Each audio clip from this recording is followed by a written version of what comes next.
So today I'm always so excited when it's a Halloween video. It's a first here for us spooky family. Today I'm doing my very first DIY video and I have hair in my mouth, but we are doing a DIY Halloween. I mean, it doesn't have to be Halloween though. If you have more of a dark aesthetic or a Gothic style all year round, this could definitely be an all year round type of piece. And it's like a semi DIY. I mean, I didn't like craft the wreath, like the actual shape itself and pick the sticks off of my tree and weave it together or something. I did buy the wreath. But I've gathered some pieces from the Dollar Tree. I repurposed some pieces from around my house that I had, some extra floral or some creepy cloths, and spray painted some things and constructed the wreath myself. So maybe I should call it Construct It Yourself. So yeah, if you want to see how I constructed my Gothic wreath, my first DIY, then just keep watching. All right, so the first thing I'm gonna do is spray paint this branchy wreath. And this is the 24-inch grapevine wreath from Michaels. But how I decorate this wreath today can be done on a smaller scale. So if you have a smaller wreath or you need to use a smaller wreath because your doors are smaller, you don't have to get the 24-inch big guy to make it happen. So, okay. So here I'm just spray painting the wreath and I'm making sure I really get all angles of this wreath since all the little branches are all entangled. So I'm going from the side over top and really getting this nice and coated and getting in between all the little sticks. I also spray painted some leaves and some snakes. I didn't actually end up using them. And I only did a little small coat on the leaves because I realized it was going to take way more paint than I had. I only had one can. So I kind of stopped there and I was like, I'll return to this later if I have extra paint, but you'll see what I ended up using here coming up. So yeah, I flipped it over once it was dry and got the other side, and I'm using a flat black spray paint because I wanted more of the matte black look, but feel free to use glossy or whatever it is that you want to use. But yeah, here just spray painting it and making sure I'm getting in between all the little sticks. And I didn't do a double coat on the back, I just did one coat, and then I flipped it over here and did a second coat on the front because you're not really going to see the back, but I didn't want a chance having any brown peeking through, so I just did a double coat on the front, making sure I got rid of any brown spots or brown areas. All right, so while the wreath was drying, I gathered my supplies. Some are new this year and some I've had from years before. The crows are all from Michaels from over the years. I think one is new this year. Some twinkling lights, got those off Amazon. All this will be linked in the description, by the way. Also picked out some black floral from the Dollar Tree, and the branchy little thing with the skulls had some red roses on the top, and I picked them off for a different project, and I ended up just using the branchy things for the wreath. Also some little branchy things and garland, some leafy garland and some rosy garland. I believe I got all of this from Michaels this year. All the black garland. Then I also had some of these little back clips that I got from Dollar Tree. These black and white striped candlesticks that I got from Michaels. I honestly didn't know if I was going to use those or not. And these spray painted snakes that we just got done painting. And then I started kind of constructing it on this table. I laid down some paper so I wouldn't scratch my table, by the way. But I realized like it just, I don't know, I couldn't visualize it. I was struggling trying to construct this on the table. So I was like, you know what? I'm just going to hang it up and construct it right from the door. And this was the best idea because I could get a really good visual of exactly what it would look like because this is where I was going to hang it. So I started with a creepy cloth, which I get these at Dollar Tree every single year. These are the best things ever. I always find uses for them. Just on everything, windows, now wreaths, my mantle, everywhere. So I'm just draping it around and across this wreath and kind of just hooking it onto the little branches poking out. And the creepy claws get tangled into the branches so easily. There's no need for any glue or anything like that.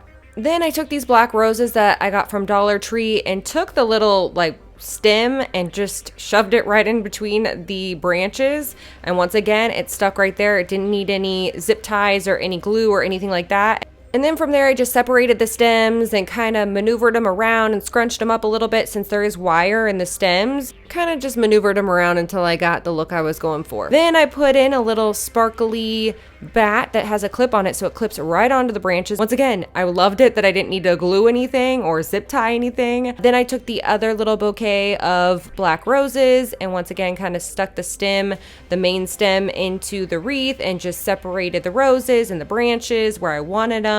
So it kind of made it so it framed the inside. So that way when you're looking at it head on, it almost looks like the roses are growing into that open space, kind of like growing towards the center. That's the look I was going for. All right, then I reached for the striped LED candlesticks that I got from Michael's, and I was not expecting this to work at all. I had very low expectations, wasn't even planning on using this, but I knew I wanted this wreath lit somehow, but I didn't know if I was going to use twinkling lights or these. But I ended up taking these and kind of just putting them, like sticking them in between the branches, but giving enough space in between them where something could go in the center. And the branches on this are really kind of like tightly wound, so they kind of just held or squeezed the LED candlesticks into place, and they were a little bit wobbly, so I ended up taking the black leafy garland, just loosened the garland a little bit because it was wrapped up, and just kind of slid it over top of the candlestick. So it was basically like the garland was wrapping around like a figure 8, I guess, if you had to visualize it, around the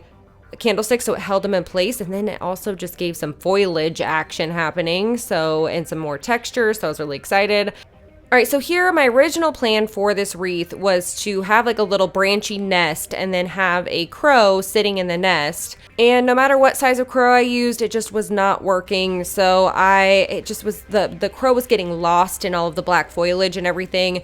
So I decided instead of a crow, I was gonna go with a skull, and I had an extra skull laying around after I decorated my Dracula table, which that video is coming up, but I had an extra skull that I had gotten from Dollar Tree last year. They have them every year, and I had some silver spray paint that I was gonna use for a different project, and I decided just to spray paint the skull silver, so that's what I did.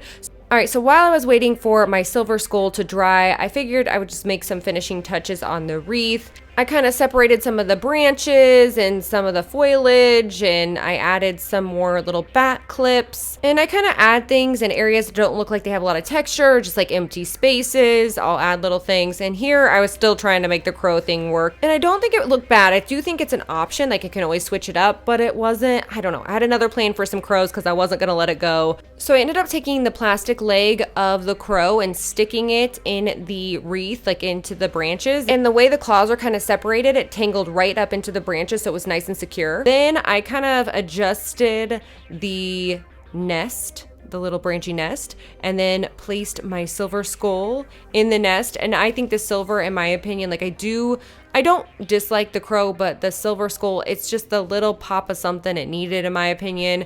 And then I took the little branchy, they used to be a bouquet of red roses from Dollar Tree that have little skulls on them, and I had plucked the roses off to put on my Dracula table, so I thought these might be useless, but I ended up putting them, kind of tucking them into the wreath and behind the skull, so it kind of has a little like extra like little baby black sparkly skulls behind it and some leaves. But if you're doing this at home and just have some black, bouquets, like rose bouquets, that would work behind the skull too. It just kind of fills out that area because there was a lot of blank space. All right, so I thought I was done there, but then I saw there was this kind of empty space in the upper left-hand side of the wreath. So I took another little crow that I had that I wasn't using yet and did the same thing I did with the other one, just tucked its little leg and little claw into the wreath, and the branches just kind of tangles right up into the branches and just sticks right onto the wreath. And I got my crow fix. I got my crows on my wreath, which is what I was wanting. So maybe not the way I wanted originally, but I feel like this worked better. So anyways, this is the final look of my Halloween / Gothic wreath. Hope you guys liked this video and my very first DIY. If you did, you could give it a thumbs up, say hey ghoul hey down in the comments because you know I love talking to you. Also, let me know if you want to see more of these kind of DIY dark decor projects. It could be Halloween, or it could just be all year round kind of DIY dark decor. Let me know in the comments. Also, if you took inspo from this, or if you just DIY'd your own wreath, it doesn't even have to look like this, and you want to share it with the spooky family, I would love to see it. You can use the hashtag Jade The Libra over on Instagram so I can see your DIY wreaths. Anyways, I hope you're having the most magical October, and thank you so much for watching, and I will see you guys next time.